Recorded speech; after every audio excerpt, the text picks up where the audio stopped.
everyone! I'm Boo. And I'm Debs sa Tucampos Kitchen. Ngayon po ay magluluto tayo ng sweet and sour fish tofu. Makakabili po kayo nito sa grocery o kaya sa mga Asian store. Tamang-tama ito para sa parating na Holy Week. Dinededicate po namin ito sa mga nagda-diet, sa mga vegetarian, sa mga nag-a-abstain, sa mga Nag-abstain ng karne. Ang gagawin po natin bago natin maglalagay po tayo ng konting flour.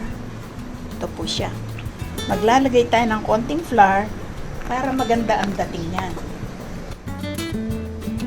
Shake natin.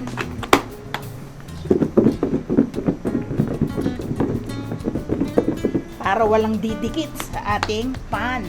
May napapansin yata ako sa iyo, Debs. Ano yun? Bakit parang teacher ka sa pagluluto ngayon? Napaka-formal po ni Debs, di ba? Magmula ngayon, ganito na ang uniform ko. Bakit? Para hindi halata yung komang ko. Pag ka na maarte, start na natin ang ating pagpiprito. Ganito lang po, madali lang. Napakadali. Lalo na ngayon, syempre, crisis ngayon, magtitipid tayo ng fuel. I-fry lang po natin ng bahagya. Kung ayaw nyo namang kumain ng mamantika, pwede naman pong hindi i-fry. Yes. Yung iba kasi, yung mga nagda-diet, ayaw nila ng too much oil. Pwedeng diretso. pwedeng diretso. Pero dahil maarte si Debs, prituhin natin ng konti. Para lalong gumanda ang itsura ng ating fish tofu. Kailangan medyo toast natin.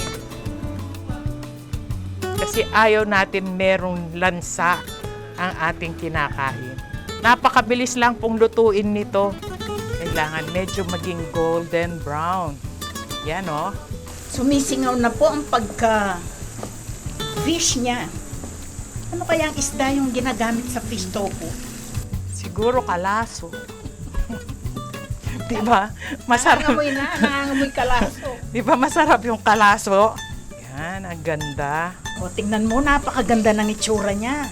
Yan, golden brown. Para ka rin nagpiprito ng patatas dyan eh.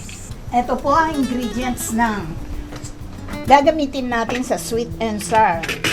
Salt, vinegar, ketchup, at saka sugar. Okay. Una natin ang ating ginger. At saka ang ating onions. Mabilis lang ito. Naamoy mo kaagad yung ginger?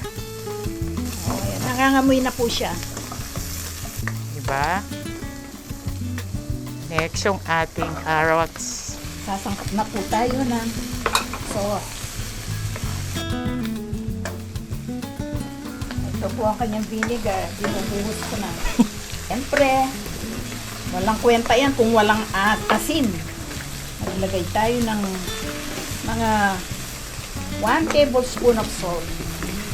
Or according to your taste. Lagay na rin natin ang bell pepper. Para ka na rin kumain sa restaurant dyan, sa mga Chinese restaurant. O, lagay na natin ang ating sauce. Yan. Haluin lang po natin pagsama-sama lang. Doon sa pinagsangkapan ng ating ingredients, pwede rin dito na rin lalagyan ng cornstarch para makagawa tayo ng slurry. I-add na natin ang ating tofu. Yan. At i-mix natin. Ang slurry po ay cornstarch at saka tubig lang. Kayo nang bahalang maglagay kung ayon sa inyong kagustuhan. Maili ka, Bu. Nakakatawa ba ako?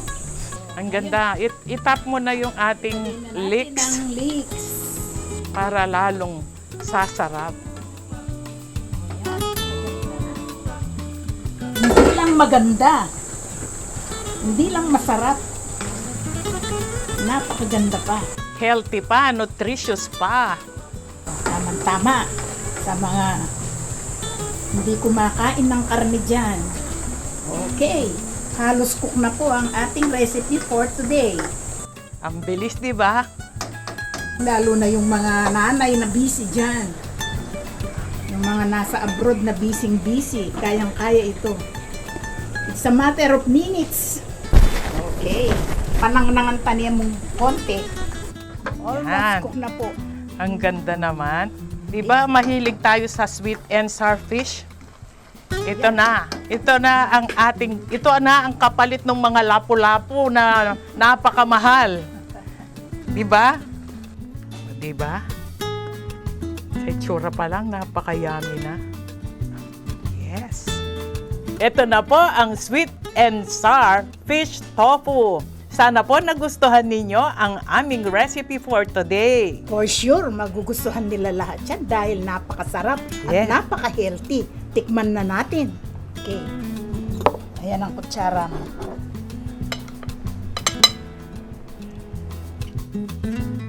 Mapandi niya ba? Napakahinit. May paltos ko.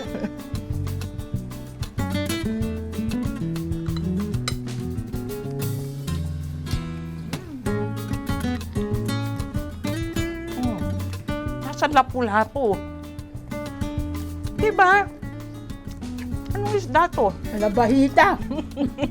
Hindi, lapu-lapu to. Ang sarap. Sarap. Nagustuhan ko. Tinahan yung kutsara mo, Peto. Sarap. Yaman. Ang sarap po.